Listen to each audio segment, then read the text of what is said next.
Okay, our panelist to my right is Senator Gil Riviere. He's a Democrat, District 23, and it's a big one. I think it's actually the largest Senate district geographically. You're pretty darn close. On Oahu.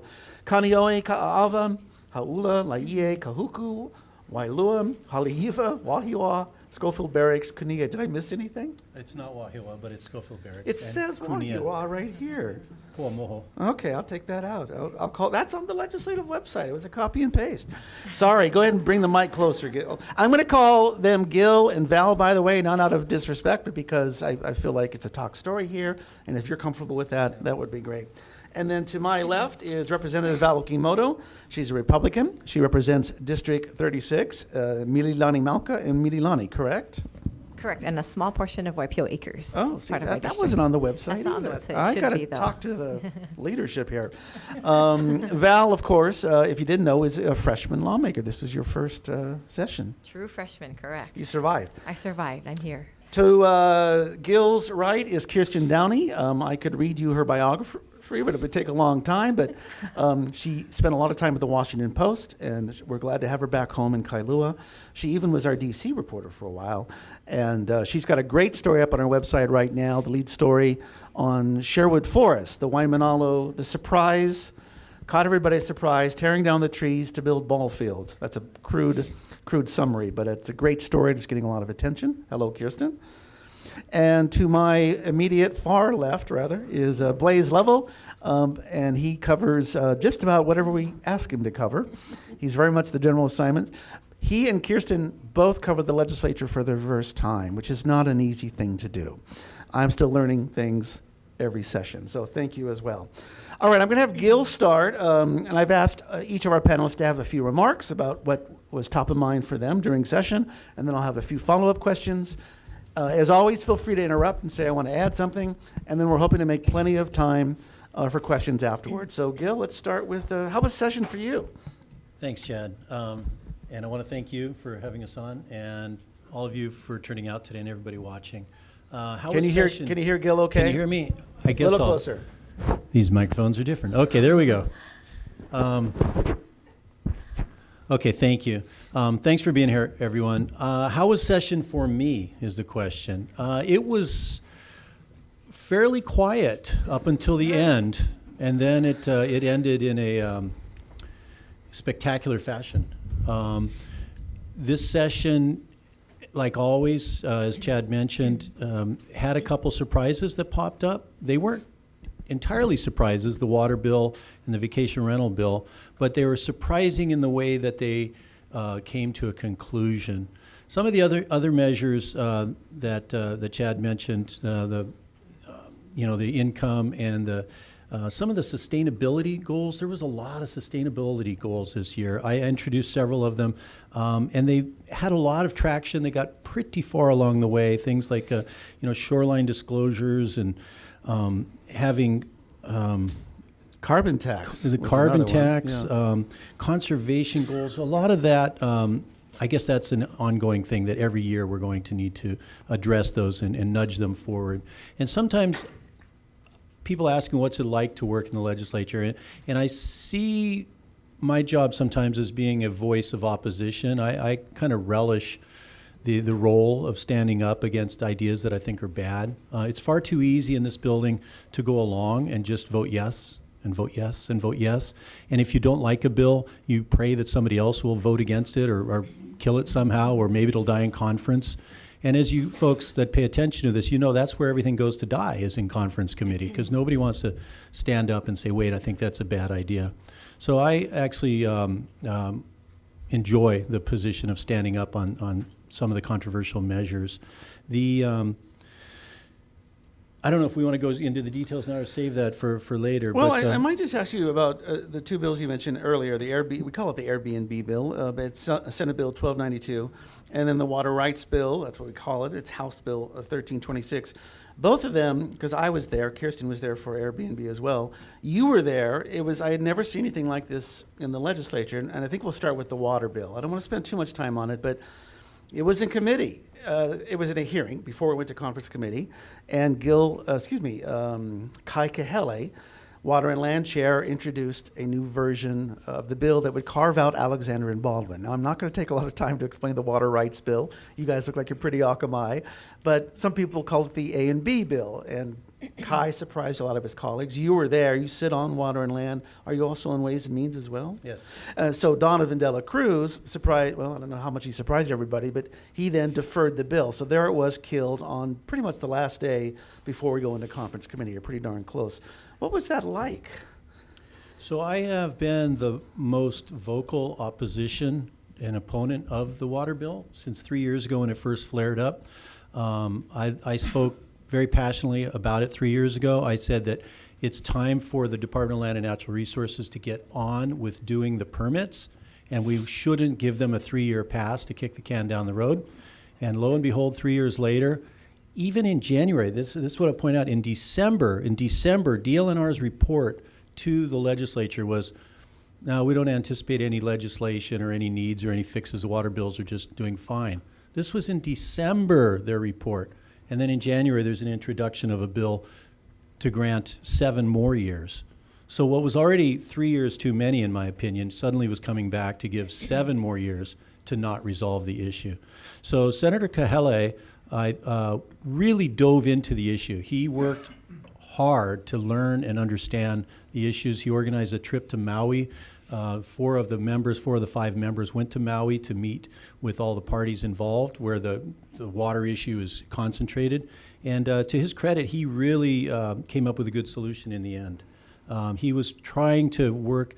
I was a little more militant, saying we don't need the bill, we don't need the bill, we don't need the bill, which we didn't get the bill, and I think we're going to be just fine. I think it's all going to work out well. But Senator was trying to come up with a compromise. So he had little this and a little that, and ultimately his compromise bill passed Water and Land Committee, but then the chair of Ways and Means, I think he was flummoxed. He didn't think it was going to pass Water and Land, and so he promptly deferred it. So it's laying in deferment. And as you folks know, nothing is ever dead in this building. Nothing ever actually dies. It just kind of goes away for a while.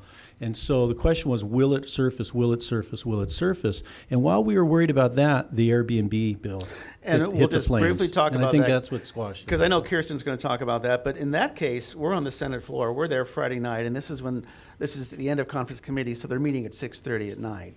And Kurt Favela is not there. I find out later he went to the hospital. It just kind of freaks you out thinking about that. And so there's only 24 senators, not 25. And you had a 12-12 split on the Airbnb bill, killing it. And then a couple days later, Kirstin and I are there as well, and it passes 13-12. Kurt's back, and one senator, Clarence Nishihara, essentially flipped. But in the meantime, Donovan Dela Cruz is more or less holding hostage 15 other bills that he says, if you're not going to pass this Airbnb bill, which is going to give us money, maybe 46 million, maybe 52 million, then we're going to have to find that money elsewhere. And here's the bills. By coincidence, the bills affected nearly everyone who had voted against the Airbnb bill.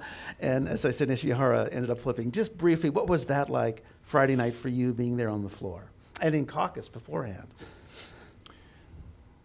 Ways and Means chair was very clear, and he actually said it on the floor. Like, if this bill goes down, we will have to recommit, which means to kill $47 million in spending. And he did the math, and he figured out that, yeah, it worked. It lined up nicely with the 12 who were voting against. And in caucus, I mean, caucus is kind of like this sacred place. We're not supposed to say too much. But basically the conversation was, well, why, if this money had not been part of the budget, would this have been your priorities, right? Would just coincidentally these 15 bills go down? Or if we were not at this point, would there have been other priorities? And I think there was an admission that things would have been a little different. Now, I point out that $46 million is but 0.003 of the budget. It's 0.3% of the budget. So it's not an insurmountable amount of money. And if the governor vetoes the measure, he's not going to have that hard of a time balancing the budget and executing the priorities of this government. So I don't think there'll be a crisis if he vetoes it. Thank you, Gil. And I know Kirstin's going to pick up on this, but I do want to turn to Val Okimoto. Just, I have to ask as the first question before you ask for you to share your remarks. What was it like for your first session? I mean, was it overwhelming, or do you feel like, yeah, it wasn't so bad, this wasn't so hard? That's a great question. I first of all want to also thank you, Chad, and also Civil Beat for allowing me this opportunity. I am, like you mentioned, a freshman legislator here, so this is my first opportunity to have this experience. And I will say, it was very, very fast-paced. I had nothing to base it on. My previous life before I entered this building was a full-time mom, and prior to that, I was a special education teacher. So nowhere in those two professions of my prior life was I thinking I'm going to be a politician, and I still don't consider myself a true politician. But I was able to, thanks to my office staff, it was very fast-paced. We went from committee hearings to the floor, back to committee, and it repeated week after week. The best way I can describe my experience is the days and weeks felt long, but the months flew by really quickly. And that's the best way I can explain it. I think I enjoyed meeting the people the most out of anything. I love meeting people and what they're passionate about, even if we don't agree with everything or I don't see eye to eye. I just love hearing about their needs and their wants and what their goals were and what they were coming to see us as a legislature about. Yeah. What was top of mind for you? I know often as a freshman lawmaker, you don't necessarily have bills or priorities. I do know education, as you mentioned. Special ed, is someone's phone dying? Someone's phone's dying. Thank you very much. I didn't know if you wanted to comment on that. I do know that we did want to talk about your positions on two controversial bills. Correct. But what would you like to talk about? Yeah, so coming into this, like I mentioned, I am a mom. I have 2 young daughters, and they both go to the public school system, and I also work in the public school system. When I wasn't teaching full-time, I still do part-time teaching. I'll go in, and I have many friends still within the system. So it's a big concern of mine because I know the struggles that the teachers go through. I know students there. I have my own daughters that attend the schools. So education was always something that is at the top of my mind, getting our teachers, compensated properly, making sure that our students' needs are met. And as a special education teacher, that's one of the highest needs right now in our DOE. The vacancies there are extreme, and I feel a little bit of guilt because I'm one of the teachers that left the system, and now I'm doing this. I'm hoping I can help on this end of the table. But I really was passionate pushing for our caucus to allow me the education, because I speak from a different perspective, I believe. Even in committee hearings, I would often find myself speaking as a teacher, and I'd have to remind myself, I'm on this end of the table now. But I think I'll always see that, and we need people in government who are going to speak for them because they need that voice. And, I considered myself, even when I ran for office, just an everyday person. I ran on that, and I stick with that I'm a voice for the community. I'm not here trying to promote myself. I'm not here looking for higher office. And I do feel like we had a big freshman class. I was kind of the anomaly because I was one out of the 10 that is a Republican on the minority. But I learned while serving here that, we can work together despite our differences. And we can find many things in common. I found many things that I had in common with my colleagues across the aisle. And I think while we didn't always agree on everything, we could do so respectively. And I appreciated Gil saying how he was kind of the opposition he had to be. That I think I was known, and I could be wrong, but I think I was known to be the with reservations voting on the floor. I'm still trying to get a count to see if I had the most no votes, because I want people to know that I'm here to vote for my people in the community and for what we stand for, not necessarily because the majority is just going to say that this is what it has to be. We need people that will vote accordingly. Let me ask you some of those votes. One of the bills that died early was the bill to increase the general excise tax to get more money to the schools. You just mentioned Correct. You care about education. Correct. I'm guessing perhaps fiscally conservative. Did you vote against that? I did, and initially when this came out, because this issue kind of came out, actually, it was during the campaign, I believe, and there was the Con Am question. Correct, Yeah. and although I always advocate for education to have funding, and of course for teachers to be compensated, I don't think it should be at the expense of increasing taxes. And for me, as a fiscal conservative, my main goal is to make sure that we have accountability with our spending. I need to know when we're asking our taxpayers to provide more money, how do we make sure that this is going to go straight to the classroom? That's something that I feel our system has failed, and I just couldn't, responsibly say we're going to do it, knowing that it's not going to guarantee go to the teachers. Okay, 2 other votes, and then we'll move on. The minimum wage, Sure. it's $10.10 an hour. Just became that this year. It will not be going to $15 an hour by 2024 or 17, as some argued. You voted against a wage hike as well. I did, correct. And in general, again, because I'm a fiscal conservative, I lean more that way. There are some cases where I feel that taxation would be necessary and reasonable. I didn't feel that, especially since it just increased this year, that it was a reasonable increase. We had many small business owners. We have many in our district that had contacted us and were concerned.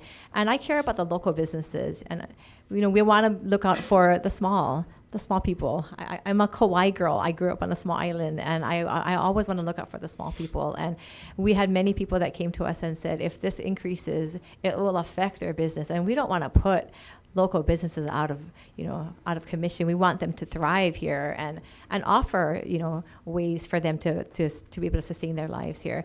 I think also, if it had been something like maybe a gradual increase, 25 cents to 50 cents for the first few years, especially since it had just increased this year, that was something that I think would be more reasonable. But to increase it from $10 to 15 or 17, or I think the bill ended up $12 if they offered medical care. One of the bills did have that option. Correct, Yeah. but it would still impact, and it'd be interesting to see if we could entertain tax credits to these local businesses. That was also a proposal early on. So. Right. Again, I think in general, I guess I come from I was an 8th grade math teacher. The cost is not gonna disappear if we increase the wages. The businesses are going to have to compensate somehow. So if it's either they're going to have to shut their doors down or increase their cost of services or products, and that cost will go down to the consumers, and that's all of us. So that's where I stand on that. And again, I'm not against compensating people for what they deserve, but a minimum wage for entry-level positions is a minimum wage. And I think education will always be the nice equalizer. If we're looking for more qualified positions, then we need to qualify the people, whether it's through education or vocation, to get them these higher paying careers and jobs. And then finally, the decriminalization bill. Blaze, I'm going to ask you to interrupt here a little bit. It's 3 grams or less, possession of 3 grams or less. 3 grams or less, and it would be a $130 fine. Bring that mic a little closer. $130 fine. 3 grams or less, or a $130 fine. That's what it would decriminalize. Okay, and then also your record would be expunged. Is that correct? You could apply for expungement if you were charged with less, but it can't be tied to any other crime. It would just be possession of that small amount. Okay, Val, you voted no. I voted no, and I hear that as a freshman you tend to not speak up in the floor. This is the only bill I gave a floor speech on during second reading because I'm that passionate about it. I'm a mom, I'm an educator, and to me it made no sense for us to do this because it is just a step right before we legalize recreational marijuana. And to me it was just very irresponsible. And again, I'm not an expert on the 3 grams or the effects of the potency of the number of grams, but I'm a mom. I live in a community where we have families. We have parks open and children and schools and soccer, and I just could not sit back and say, yes, it's okay for us to have people walking around in their cars or in their homes smoking this and our children being exposed to it. There's research that shows the effects on the brain. And as an educator, again, I was not okay with the effects of secondhand. We're not okay with secondhand cigarette smoke. How can we be okay with secondhand marijuana smoke? And it's gonna tie into the health of our community, but also cognitively it affects the learning of our children. And I want to add in, I had a friend who is a local boy, but he now lives in California, and he saw this happening here. His family still lives in Kaneohe. He was upset, and he said in California they passed this, and it opened up Pandora's box of negative. And I don't want our Hawaii to be that way. And even though I was disappointed, I was hoping it would die also. I'm hoping that we can prevent it from getting further, but I couldn't sit back as Fair a mom enough. and as an educator. Kirstin, your first legislative session, I know that you covered Congress. I'm guessing they're not the same. Yeah, I did find some surprising differences. I guess when I came in, I've been a reporter for 40 years. 20 years I was a reporter for the Washington Post. So I've mostly covered, Washington, D.C. And one of the things that struck me almost immediately when I went to my first hearing is in Washington, all the lawmakers are very egocentric, and they have enormous pride of opinion. So there's no hearing that doesn't happen that you don't hear from every single person, with every nuance of every moment of thought they had on that issue in their lifetime. And they'll fight to keep every minute, every second to talk about that. Very different in Hawaii. In Hawaii, the chairman of the committees pretty much sets the agenda. Very frequently, there's no discussion among committee members at all. And when they go to vote, they vote aye or aye with reservations for the most part. So there's no debate, no public debate over really important, critical questions that are confronting the legislature. So you get up to the end of the session, and you really have no idea, as a reporter or in the public, as to what the people who are making the decisions actually even think about the bill before them. And so I found that very surprising, and I think that that's part of the reason that reporters often, legislators, the public generally, that we get to the end of the session and we're surprised by what happened. It's because none of the conversation happened in the public where people could hear it. And I guess that was one of the things that really surprised me. There were 3 issues, I guess, that I was involved in covering that surprised me. We brought up one earlier, but why don't you Right. add on to the Airbnb bill, what you saw and reported on? Right. Airbnb is an incredibly hot button issue, and so many people now have turned to Airbnbs as part of the way that they make their living, or as family members make their livings. So it's a really interesting and thorny issue. Nevertheless, given the homelessness, given the housing affordability crisis, I was very surprised to see the bill to impose taxation pass on Airbnbs. And I've seen a lot of funky things go down in Washington, but I never before saw taxation of an illegal practice. Even DC has not topped us in that, huh? Yeah. The next thing I'd say I was really surprised by is the passage of the Real Estate Investment Trust Bill. By and large, when rich and powerful vested interests are opposed to something, it's very unlikely for it to ever happen. And certainly real estate investment trusts have become a very important vested interest in Hawaii. They now control $18 billion of Hawaii real estate.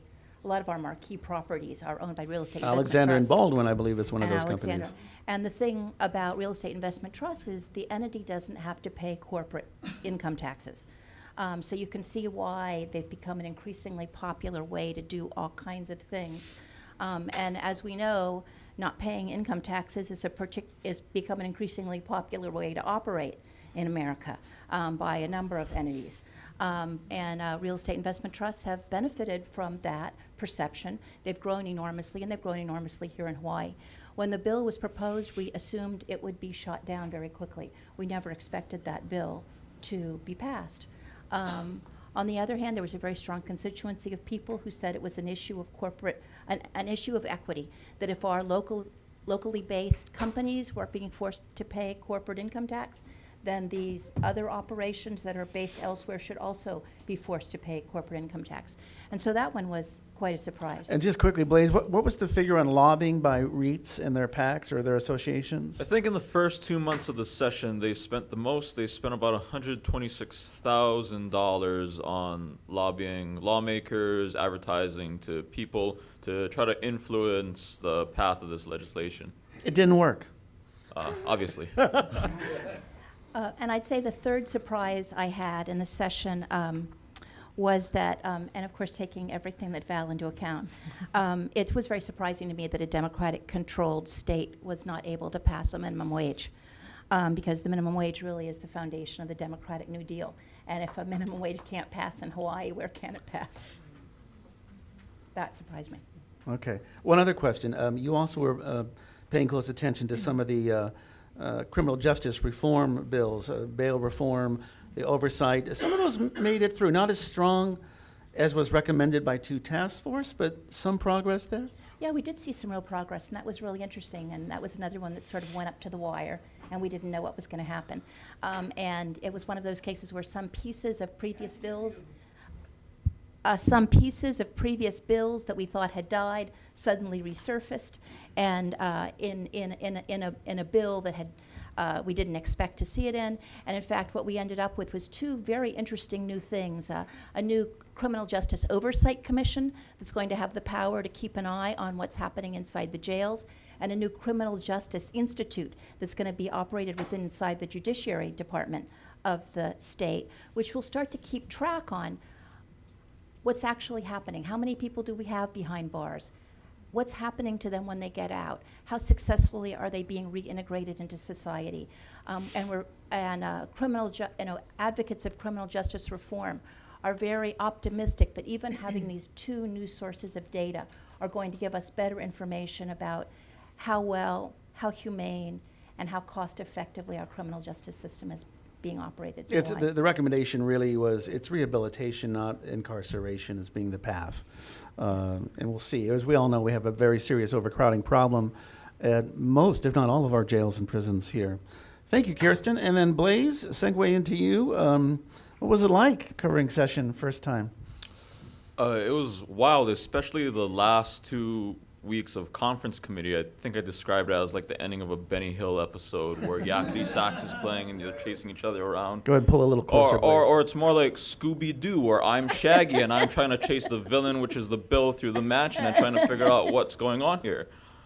But it was a really steep learning curve, especially for me. I'm a freshman reporter. This is like my first real job, so I don't have anything to really compare it against because I'm greener than grass right now.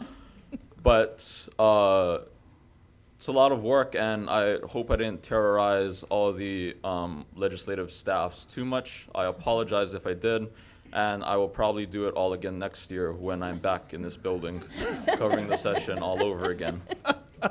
Well, I can tell you did a hell of a job, a lot better than when I covered my first session, which was with Hawaii Public Radio a long time ago. But speaking of grass, the decriminalization bill, what do you think the governor's going to do with that bill? Well, the governor indicated earlier that he's not too fond of this type of grass. He has legitimate concerns, and that's that at the federal level, it's still illegal. But there's states that are trying to legalize it and decriminalize it. And the governor's worried about that conflict between federal law and state law. And he didn't indicate which way he might go, but he has said that he's not too fond of this bill passing. He's never smoked marijuana. I can tell you that. I asked him that years ago when he first ran for governor, when nobody thought he was going to beat Neil Abercrombie. Now, I don't know if he smoked marijuana since then, but I guess. But he's as you can tell, he's a straight arrow, and I think echoes some of the concerns Val has as well about being a parent. He's got 3 kids. Yeah, so. And then I think you were also covering a lot of the voting measures. Some good news that came out of the session. There was all-mail voting passed both houses, and that's something that we've been tracking for a couple years now. The bill that they passed would basically implement an all-mail voting system statewide. We're supposed to get a pilot program with Kauai, but they decided to move everything up a little bit more so that everyone could vote in this way. And proponents of the measure hope that it could increase voter turnout, increase participation. We still have to see whether or not that would happen, but what it will increase is access for more people to be able to vote. It would basically be free. You just fill out the ballot, put it back in the mail, and send it to the county clerk. And there's a couple interesting things I wanted to highlight from this 100-something page bill that I got to read through. It's 100 pages? I think they skimmed it down to just 96. Thank you, editors. And one of the things is that it tries to clean up some of the issues from the Ozawa Waters elections challenge. In that challenge, a bunch of votes got invalidated because they weren't in the hands of the county clerks by the time they're supposed to be. If this bill becomes law, it makes clear exactly what time it needs to be in the hands of the county clerk, or in a mail drop box, or in the ballot boxes at certain voting centers for people that don't want to vote by mail but want to walk in and cast a traditional ballot. And that's by 2020. Actually, it's going to be next year. Yep. That this is going to happen. Next election, we'll be voting by mail. Okay, all right. Did any of you want to comment on what anybody said before we go on to the questions from the audience? Val? I was thinking, I wanted to add on, what he mentioned with the decrement. I do have to agree that we're putting our local police department in a bind because it is a federal law. We're breaking a federal law, so now we're having our police officers have to kind of figure out which one are they going to follow, the state Yeah. law or the federal law. And the mail-in voting, I think, I believe I voted in opposition of that. You of that believe one you too. voted There are many, but There I were think several bills, There were several yeah. bills that I voted in opposition for, and I think it is. I kind of agree with Blaze, where we had it slated for Kauai as a trial. Now we're having it statewide. It's very expensive, and I don't agree that it's necessarily going to increase voter turnout. I think we have to address that in a different way. This will just increase the number of people getting ballots, but not necessarily is going to Turning guarantee them them turning in the ballots. Gil, did you want to add anything to what we said? Yeah, I just want to add to some of Kirstin's observations that the big and powerful aren't always getting their way anymore. And I think that is the essence of the chaotic 2 weeks of the end of this session. Is Alexander Baldwin thought that they would get their way, they would get their water license, or their water bill passed. And so they didn't. And the REITs passed. Now, the REITs bill has been bumping along for a few years, and it keeps falling off the table at the finish. But that issue is a matter of the REITs are owned by individuals somewhere, and the federal government doesn't care where these somebodies live because the federal government will receive its federal income tax.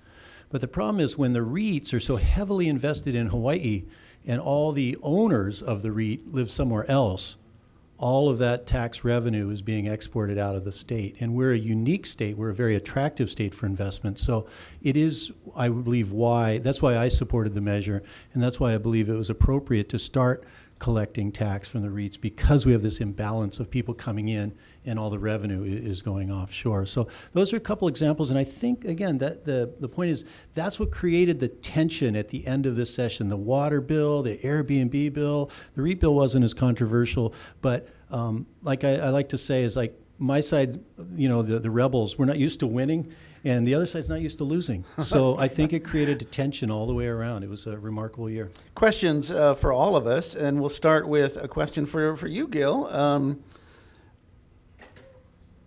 Let me find it exactly.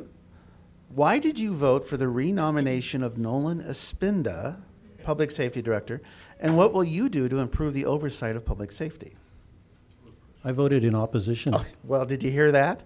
And it was what, 17-8, I think was the vote, but you were in opposition to Nolan Espinda. I was one of the 8, yes. Okay. And then oversight of public safety. Do you think the Oversight Commission is a good step forward? Yeah, I think the justice reinvestment and the tools that are being presented, we have to look at carefully and move them forward. I don't know if it's a privilege or a burden, but I've been to some of the jails in Maui and Hilo, and it's outrageous the way that we're treating these people in jail. It's inhumane. It's cruel, and we have to put more effort into either providing the facilities for these people and or getting them out of there. I see that as tying in with the marijuana decriminalization. I don't think it's right for a guy who has a joint in his pocket to go to jail.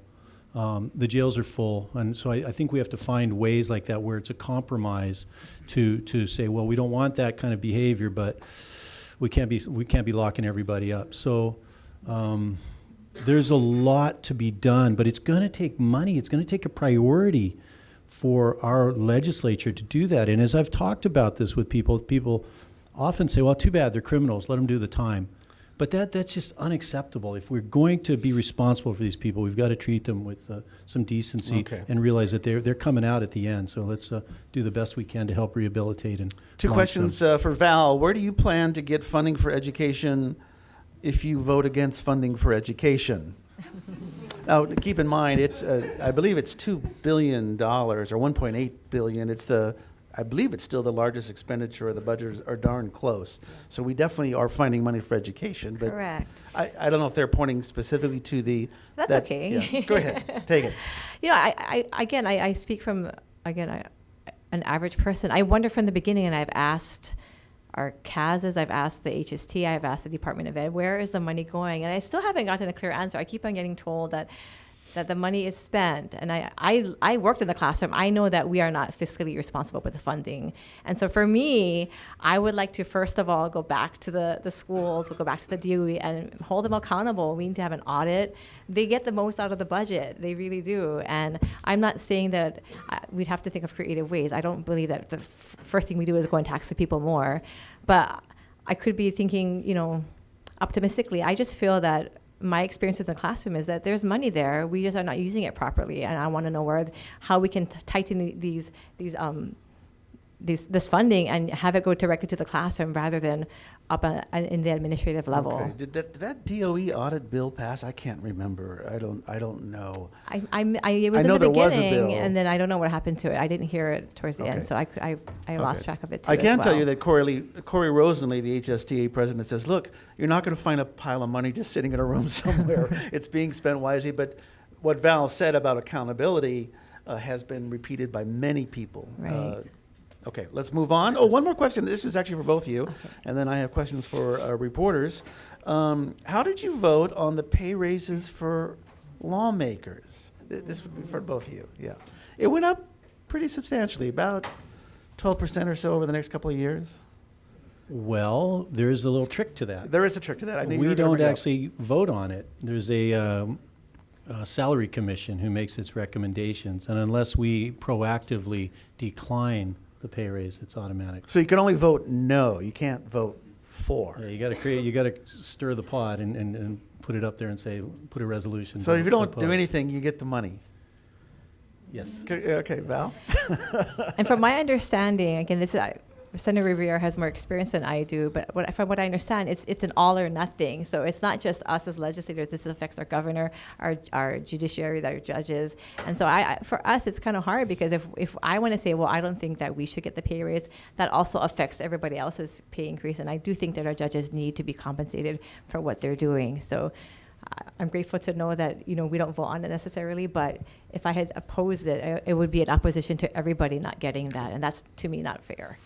You don't want to vote for no pay raise for your colleagues, I guess, would be. Kirstin, for you, do you have any insight as to whether the governor will sign the REITs tax bill? And this is from the questioner, especially since he seems to be pro A and B. You read the testimony. You saw the for and against. What do you think? Does it look like, do you think the governor will sign it? If I had to bet, I'd say he probably won't. But that's just a guess. I don't know. Yes, if I had to guess, I'd say he probably won't. But it's hard to say for sure.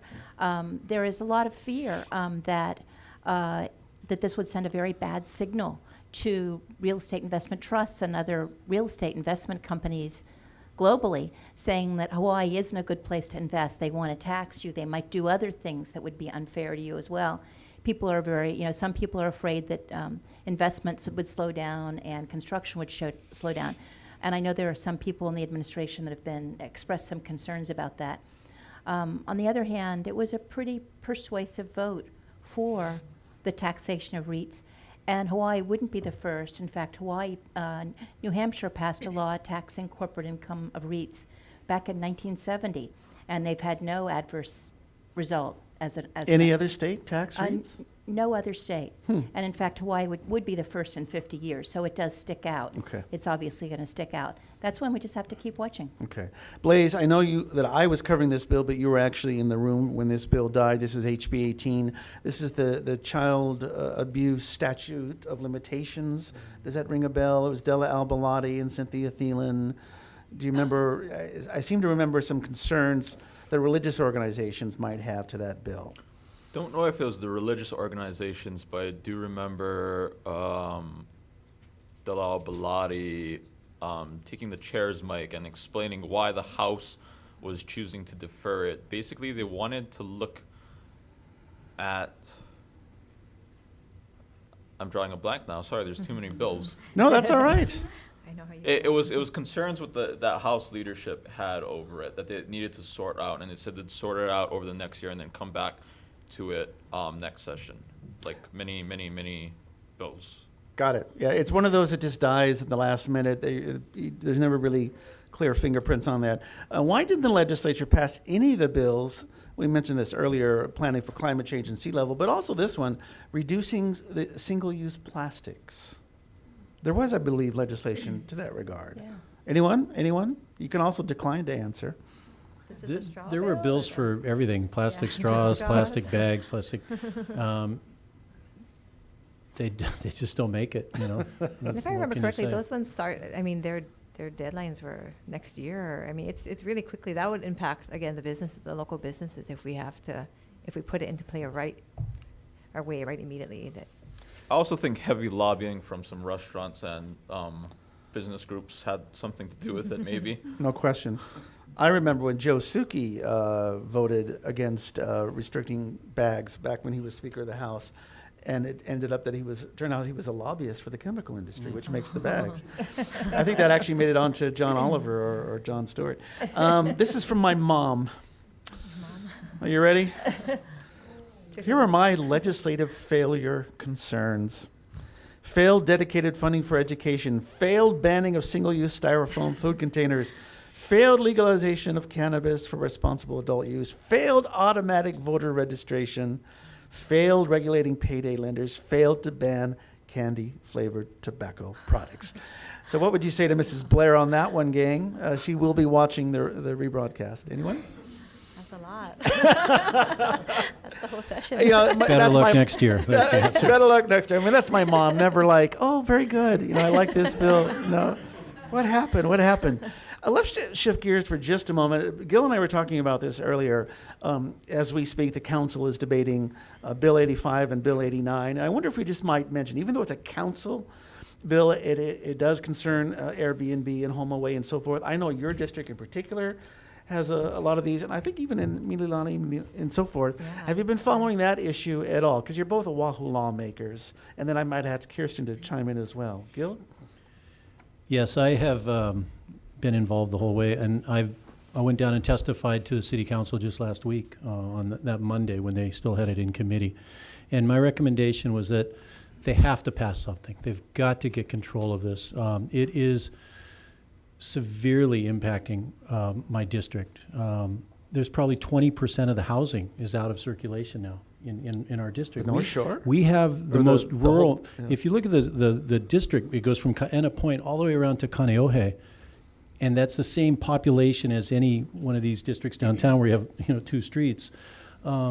So we don't have that many houses and people, and so we also are one of the more desirable places for visitors to go. So it has had severe impacts on our community. I share the story, and it's a painful story. This lady knocked on my door on a Saturday morning looking for a place to live. And she said, I grew up in that house across the street. And I said, yeah, I know you. She said, yeah, you remember you coached my kid in Little League? I said, yeah, I know. How's he doing? And she said, yeah, I'm sorry to bother you on a Saturday morning, but I grew up right over there, and I used to live there, but there's nowhere for me to rent on the North Shore anymore. She had to move to Wahiawa to find a place to live. And all I could tell her is, like, no, I'm sorry, I can't help you because the housing is just evaporating because of this this new business. Okay. So it's severe. Okay, Val, I don't know if it's anywhere near 20%, but in your neighborhoods, No, yeah.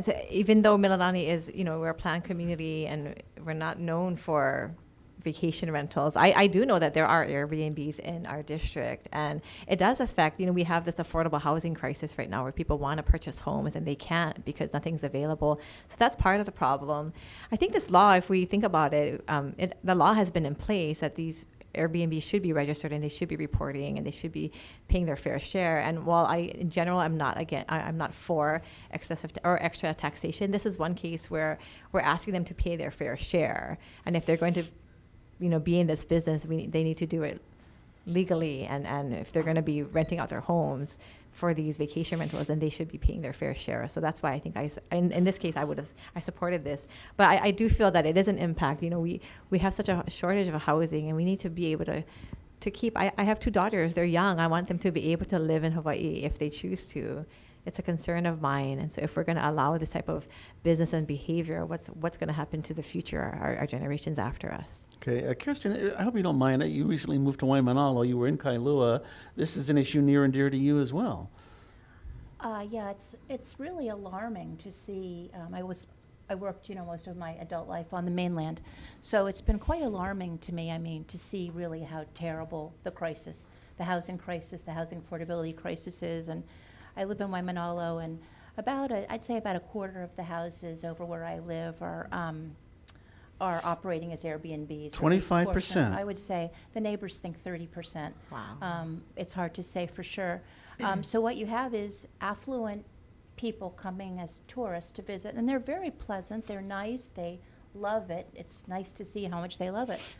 But then you have this huge tent community over at Waimanalo Beach Park, and in the day you see the tourists walking around. They're having a good time, and sometimes at night you hear the homeless people come through the neighborhood, and they're wailing, and sometimes screaming because Jeez. they're mentally ill.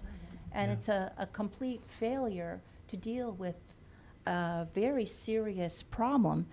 Unfortunately, the failure to act for so many years has made it that much harder to act, because now we have so many people who are financially dependent on income from Airbnbs. So it's a real dilemma. Gil, you wanted to add I something? just want to say, I was driving in this morning, and I was talking to a friend of mine who's a mortgage loan officer, and he was talking to somebody who was interested in a house on the North Shore, and the guy was excited. He says, "This house just fell out of escrow, and they dropped the price by $300,000. I'm going to snap it up because I can get that, and I can turn it and vacation rent it." And so my buddy's opposed to vacation rentals. He says, "Well, you better be careful what you're doing." The moral of the story is, because across the street at City Hall, they're on the verge of doing some profound new legislation with some serious enforcement. I've heard anecdotally that real estate prices are really tabled off and possibly dropping, like substantially, on the North Shore. So for those people who say it doesn't affect housing stock and it doesn't affect real estate values and it doesn't affect this, I think anecdotally we're seeing some real rapid adjustments to the market.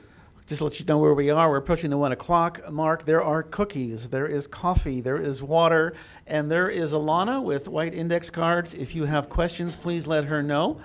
Blaze, you grew up here, right? This is home for you. And then you went to the mainland. I think you did you go to school in Las Vegas? I went to, UNLV. And then you worked there for a while at the paper, I believe, the one owned by Sheldon It was a Adelson. college paper that I worked out. Okay, there okay, for all 4 right. years, and then I came back here. So why'd you come back here if it's so expensive to live here? It's the same reason why I think anybody else comes back here. It's because this is home to us. You can't leave your home. Right before I left, I was actually talking to this entrepreneur guy. Was giving like a speech to this club I was a part of in high school, and he said I was talking about like getting the hell off the rock because I was going nuts just going from coast to coast all my life. I never left the island, I went island hopping like in the state. I never left the state. I only went to the mainland when I went to college when I was 18, and that was a culture shock. But the guy told me that, you'll go all around and you'll see all the different things, but what will loop you back eventually is your family and your home. And that, for me, really was it. I wanted to be near my family. I wanted to be where I grew up. Can you afford a $700,000 home? Hell no. Or a $450,000 condo? I don't know. Maybe one day if Civil Beat pays me more. Oh, Maybe touche. one day afford a $700,000 home. All right. Questions to the questions to the legislators, and actually by extension, I'll probably try and rope Blaze and Kirstin in here as well. What is the one piece of legislation you wanted to see passed this session, and what is the one piece you did not want to see pass? Val, you want to take first stab at that? Oh, good question. Well, I think we're clear on which one I did not want to see passed. That was the decriminalization of the marijuana, and I've explained why. For me, the passing, we had some bills, some really nice bills, allowing more tax credits to different income levels. There was a teacher tax credit that I thought for sure they'll be nice about this bill, even if I'm a Republican conservative, because I thought this is an issue that would be a general broad issue. That one, I think I got through 2 hearings on the floor and then it just vanished. So I was really hopeful for that bill because, again, my district in particular, there's a lot of educators, and I come from that background, and it was just to allow teachers a little. It was like a $500 tax credit for the expenses that they incur. The teachers spend a lot of money in the school system, and in their of their own pocket. So that was one that I thought would be a safe one to have passed, not too controversial. I was disappointed that it didn't pass. Okay. Gil, what did you want to see and what you didn't want to see? Well, I was very glad the water bill failed, and I was very saddened that the taxation of Airbnb, that platform passed. The one thing that I thought should have passed was a statewide registry of vacation rentals. One of the biggest problems in the state is the disconnect between state and county authorities. In the mainland and most other places, the local authority, the local jurisdiction has taxing, land use, and all kinds of authority.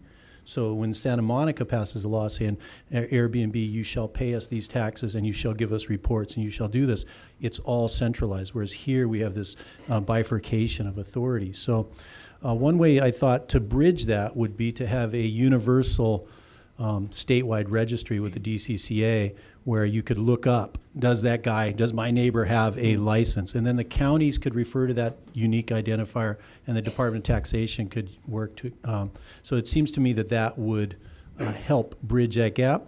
It was supported by Senator Wakai. He encouraged me to put through a resolution to request a sunrise analysis of this licensing regime, and unfortunately it didn't pass. So Okay. that's the one thing I Okay. wish we could have got. Kirstin, we're not lawmakers. We have to be careful about expressing our bias on views, but were there bills that you were kind of like, Well, not really sure about this? Yeah, and- well, I was very, very interested in the criminal justice issues. Two Blue Ribbon Task Force had looked at the issues and had made a number of recommendations for changes that could be made in Hawaii. And so I was watching these two things closely. An early bill that really caught my attention that I was disappointed to see fail was a bill that would have brought some or all of the prisoners in Arizona back home. Because it's troubling to me that prisoners are being separated from their families. The families can't see them. I think that really hurts the reintegration of, and I was just quite disappointed to see that very quickly deferred in the session. On the other hand, I was very pleased to see a bill that will allow for reporting on inmate deaths to pass. We've had a number of mysterious deaths inside the prisons, the jails and the prisons. Right. And it's been hard to get information on what exactly had happened. Even if it was just the person was sick or ill or had other health problems or was suicidal and depressed, it's still really good for us to know exactly what happens. We can figure out what are the appropriate interventions or not, or what's going Okay. wrong. And I believe And it's that passed. employees as well as inmates. Yes, and in fact, a guard just died at Halava yesterday. Under some mysterious circumstances. Yes. Blaze, anything you were like, don't want to see that pass, but I do want to see this pass? I don't think there was anything I didn't want to see passed. But I think if lawmakers passed that bill to legalize recreational marijuana, that would have been cool, just because I would have been able to report on how the state struggles to properly regulate it, because that's been a problem in almost every state that has legalized it.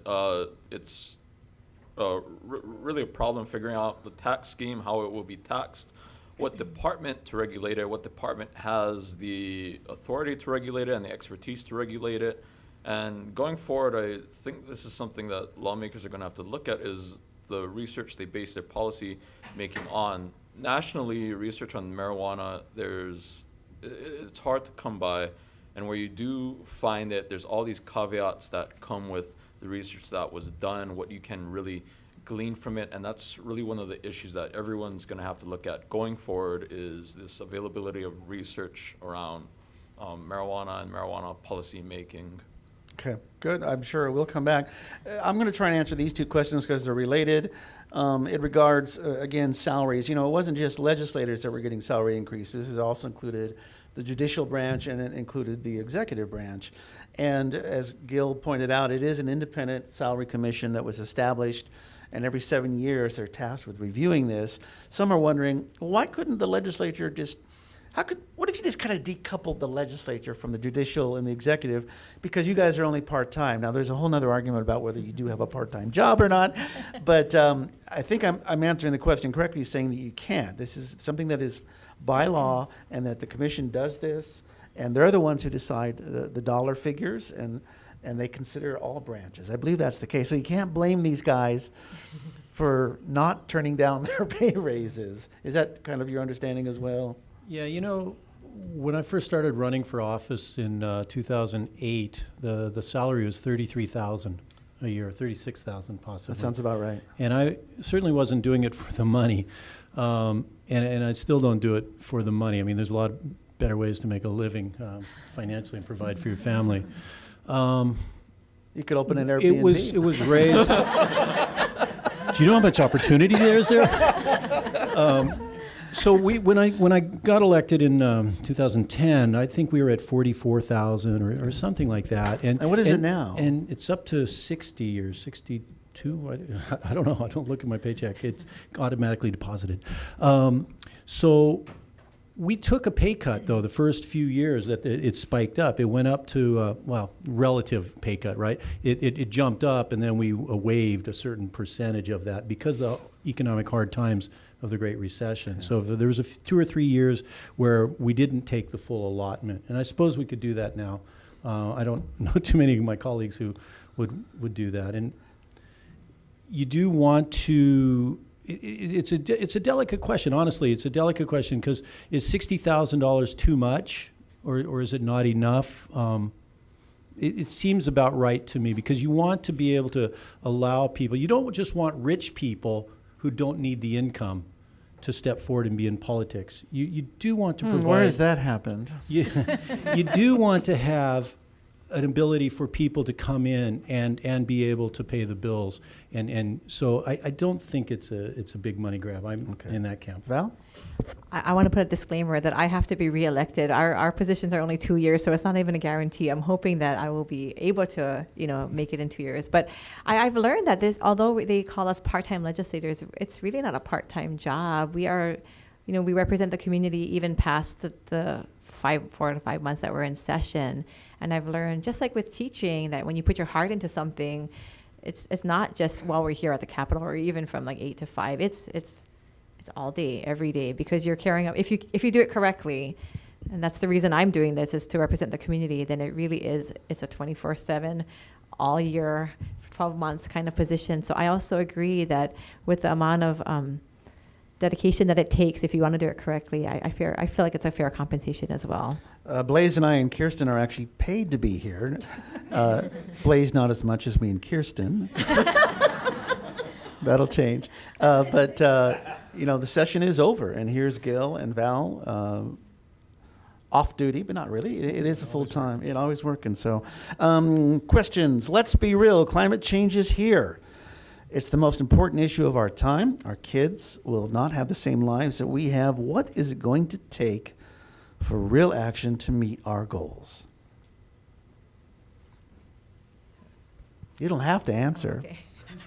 Unless you'd like to. I'm not an expert with the environment, but I feel that in general, not to be extreme in any way, if we just, again, to think common sense, we should not be excessive with our waste and be respectful. I grew up on the neighbor island, and so we know that Hawaii is known for its beauty, so we want to make sure that we can take care of it. So while I'm not as versed in the environment issues as others may be, I believe that it just starts with everybody just being more responsible. Be respectful to our environment, be careful with what we're using, and I think if everybody thinks that way, then we're not going to have bills that will require us to take away straws and plastic containers because people are being more responsible. Gil? I put in several bills this year to chip away at it. There's no, as people have said, there's no silver bullet. We're going to have this magic solution, but there's things we can do, like with our land use and our shoreline management, encouraging nature-based solutions to help mitigate the impacts that are coming. So I think there's some low-hanging fruit that we can address today while we work towards the bigger picture. A lot of people shop from Amazon, right? Is there anybody in the room here who's never heard of Amazon or shop from Amazon? Well, how does that get here? How does that magic box arrive the next day? Is it just sent over on a sailboat? So the reason I bring this up is I think the delays come down to really pragmatic decisions. Like, are you going to ride a bicycle to work every day? Are you going to have them use a sailboat to deliver things? Are you never going to ride on an airplane? I mean, these are really, that's really what it comes down to. And I think that's the real delay, is have we quantified the cost to do what we're going to do? And what exactly are we going to do? I think there's a lot of people that are eager about it. One thing that I heard just last week, I heard Senator Schott speaking, that there's a plethora, there are many efforts that have to occur all at once. And don't give up by thinking we only have 11 years, the world's going to end in 11 years. Because if you do that, then we can't possibly meet it, and you're going to give up. But if you say, oh, it'll never come, then you're making a mistake too. We've got to take the incremental steps that we can achieve and what are possible and keep moving in the right direction. We're going to try and wrap this at 1:15, just another 10 minutes or so. That also gives us a chance to come up and say hello and take pictures and whatnot. I do have one or two more questions specific from the audience. Val, this one's for you. SB 242, many young people with severe autism are being sent out of state. As a special education teacher, how do you feel about teens being separated from their families? Wow, that's a great question. As a special education teacher, I worked with autistic kids. I actually have a nephew with autism, and so this is dear to my heart. You know, I think Kirstin said earlier, we don't want to separate people from their families, and autism is not. I think sometimes they're stigmatized to have some kind of disorder that's not appropriate. These are people just like us. Their brains work differently, and I don't agree with separating families. I feel that we need to qualify people. I was trained in certain things with Asperger's, and when I was an educator, I would get trained in different things to work with autistic kids. And I think in general, we need to be educated. I think my family had to be educated when they found out my nephew was diagnosed with autism, because in general, people aren't going to know about how to deal with these types of youth or children. So I think education is one thing, awareness, and I think the public need to not stigmatize. They're just like us. We're all alike. We all have our own difficulties and differences. It's knowing how to work together. So I would not support separating an autistic kid. I think we need to provide the services here for these type of children within our school system. That's their right. I see some applause wanting to come forth on that one. Yeah. Thank you. Oh, thank you. Oh, great. Sorry. Especially many families are being separated right now, and I think that's a hush-hush issue. We seem to be more concerned about prisoners being separated. These are innocent children who need to have appropriate servicing here in Hawaii. So let's move this bill forward next session. And thank you. For your sincerity. I just love you. Oh, thank you. That's so kind of you. Thank you. I have autistic people in my family, and I work with these children. Dear to my heart. Yes. Just a couple more questions. Blaze, what is the hardest part about covering this building? Stairs. No, I'm kidding.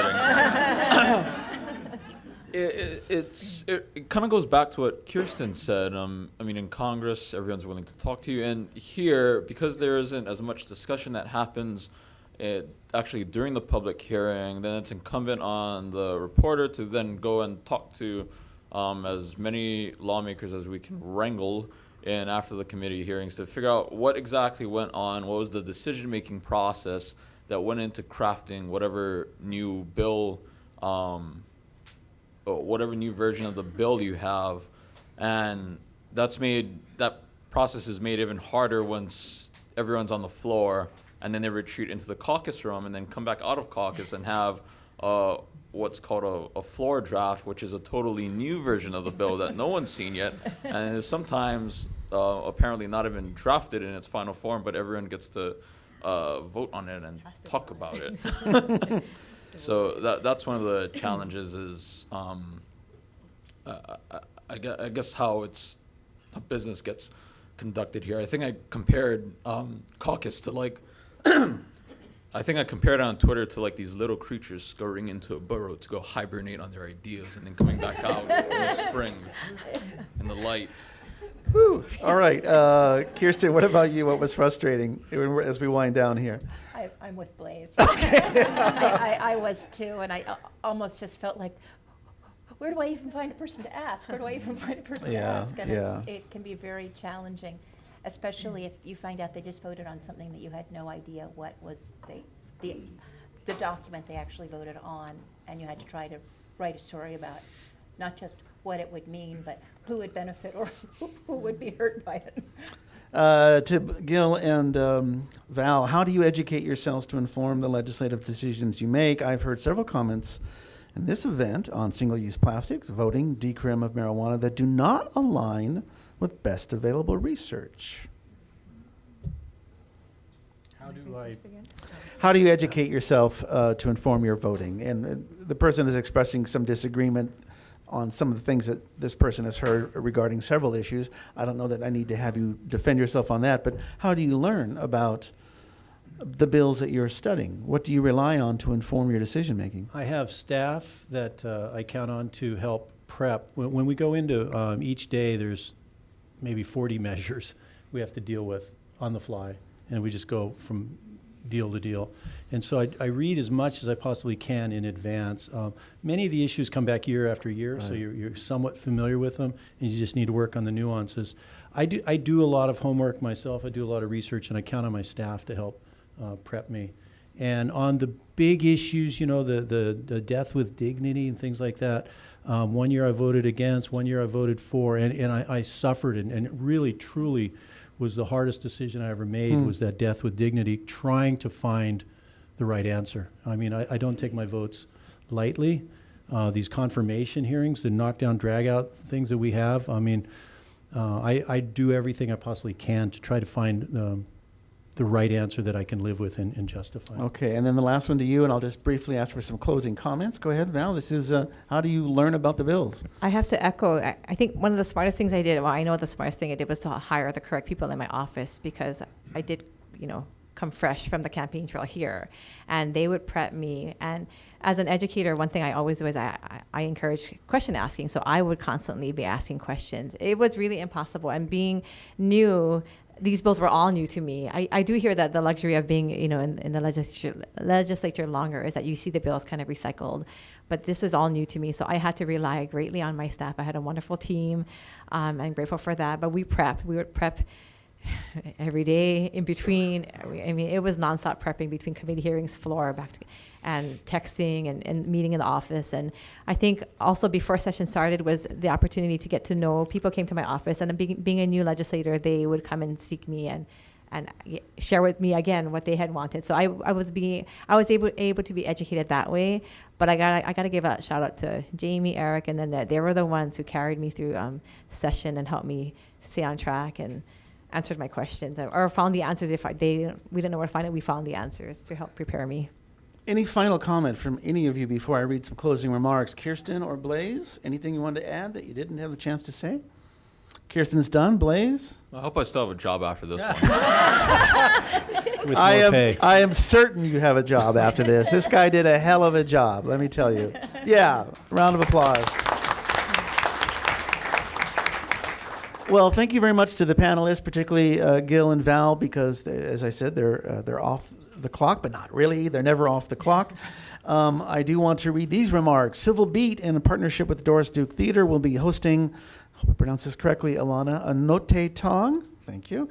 That's the former president of the Republic of, hope I pronounce this correctly too, Kiribati, not Kiribati, for a keynote address, a moderated conversation to discuss how sea level rise affects our Pacific Island communities and how Pacific Islanders can lead the way in addressing current issues of climate change. That is this Friday night. It will be moderated by Alana's husband, Nathan Eagle, who's been covering climate change for us. There will also be a screening of a documentary called Anote's Arc, and I'm guessing this features President Tong. Tickets can be found on Civil Beat's event homepage. As well, Civil Beat focuses exclusively on the kind of journalism most at risk of disappearing, in-depth, investigative, and enterprise coverage of important local issues. While producing this type of journalism isn't cheap, this is the plug, you won't find our content hidden behind a paywall. Hint, hint. And then finally, as a nonprofit newsroom, we rely on donations from readers like you to help keep our stories free and accessible to everyone. We've launched a spring fundraising campaign and have set a goal to raise $50,000. I believe we're at the $31,000 Something 35, Ben. Thank you. Director of Philanthropy, Ben Nishimoto, right over there. Blaze, you can talk to him about salary. If you value our journalism, show us with your support by visiting civilbeat.org/donate today. And that's it. We're POW, everybody. Thank you very much.